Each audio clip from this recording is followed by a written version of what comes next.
Hello and welcome to a new episode on Sadhana World Foundation. As you know, we care about crafting young lives. We have been talking about events which happen around us. This is the time of festivals. Diwali is just gone. Have you ever wondered why do we have festivals in our lives? What do religious texts, mythologies, or history tells us about festivals? What should we do on the festivals? And are we doing the right things around the festivals? These were some of the questions which were coming in my mind, so I thought I should do some research. And I figured out, particularly for Diwali, it was very interesting. Long time ago, one of our most learned sages guided all of us that this is the day when the earth moves away from the sun. All of us know that the earth is moving around the sun in a circular or kind of an elliptical path, and there are certain days in the year when the earth slightly changes its direction with respect to the sun. A part of the earth, we live in the northern hemisphere, so this is the day where winter starts settling in. So when winter comes, the temperature goes down because the earth has slightly moved away from the sun because of the tilt, and all of us, due to the climatic conditions, feel a little sluggish, feel a little dull in our minds, in our body. Our energy level seems to come down. A lot of animals go into their holes to take rest. They hibernate.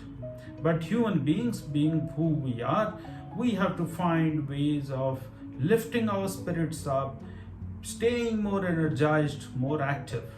So came the festival of Diwali, where we are supposed to light lamps, we are supposed to go greet people, meet other people, spread happiness. And at 4:30 in the morning or 4 o'clock in the morning, we are supposed to wake up and burst some crackers. Some traditions or rituals are there like that. If you really think of all these things, you would possibly think that these were designed for people to wake up, to have energy, to stay active, irrespective of the climatic conditions. Our mythology has got various stories. Apparently, this is the day where Lord Ram got his victory over Ravan. Ravan is the evil or the demon that time who was really creating a lot of trouble for the entire world. And Lord Ram was particularly pained by the actions of Ravan. There was a war which happened between Ravan and Ram, of course, won the war. So one way to think about this particular story, which I of course described just in one or two sentences, is a lot more intense. However, the teaching here is that the win of the righteousness, or the people who are on the right path, over the people who are on the wrong path. If you really think of many other festivals in Hinduism, Christianity, Islam, and various other faiths, you'll find that all these festivals have been designed in such a way that human beings like you and me live life in the right way. So the festivals at the time which reminds us to stay positive, to stay energized, to stay active, to spread happiness, to greet others, to be good to others, to think of all the positive things that we must do in our lives. We need to be like the Ram, winning continuously the war which takes place within us against the devil or against the evil thoughts which come and occupy our mind. All of us have got our minds. We are driven by the thoughts which happen in our mind. Our actions are a result of our thoughts, right?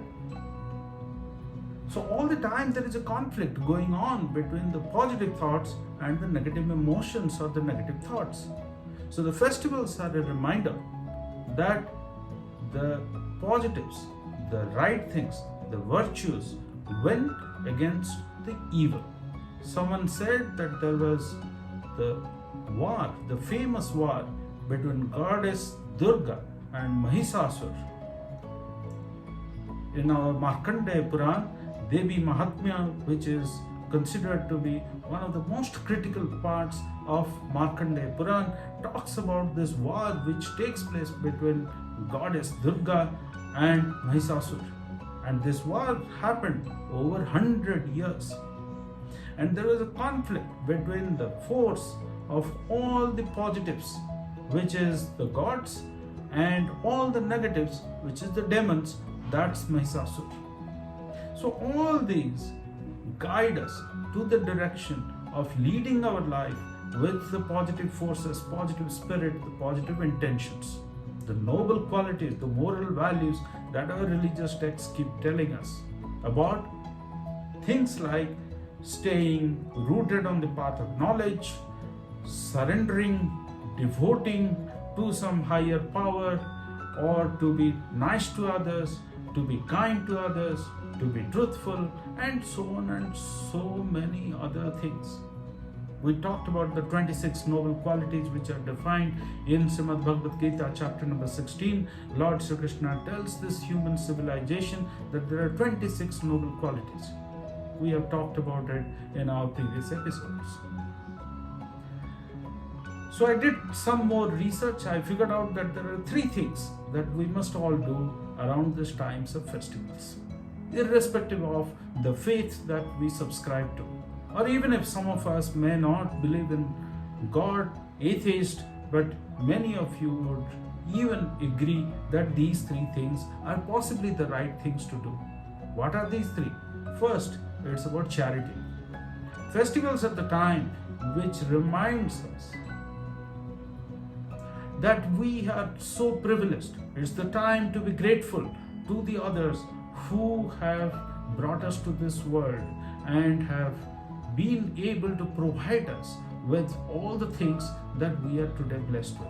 And there are thousands of others who live in the same world alongside us and have not had these privileges. This is the time to be grateful and to engage in activities of charity. Second, it's about devotion. It's about thinking of some larger power. Every festival has got certain kind of a form. Different faiths have different kind of prescriptions, but all of it, either a particular form or without any form, it is believed that there is some kind of a universal natural power, supreme power, which is beyond the understanding of human beings. The powers that human beings know of, and there is possibly some sources of power which is more powerful than human beings. So that's the supreme power. Can we connect with the supreme power? Can we surrender? Can we recognize that there is someone more powerful than what we want to achieve? Something which can help us become more capable and stay wise, stay intelligent, make the right decisions all the time. So this is the second one, which is devotion. And the third one, this one is about the body, which is the host of the spirit that we are. Who we are? We are a spirit, we are an energy, we are a soul, which is staying inside this body.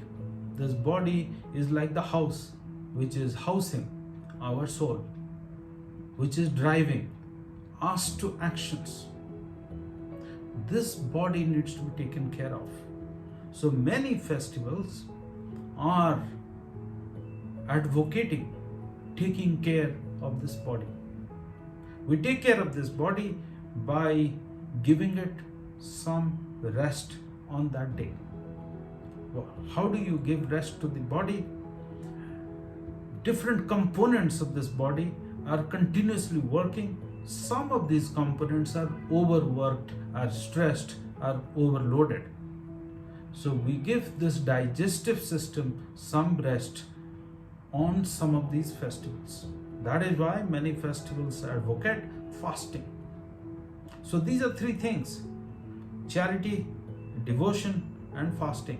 Possibly these are the three things that all of us should do, which remind us to stay on the right path. Ladies and gentlemen, my dear children, thank you very much for watching this and thinking about the festivals which are there in this part of the world. Somebody said there are 13 festivals in 12 months, or maybe there are many more.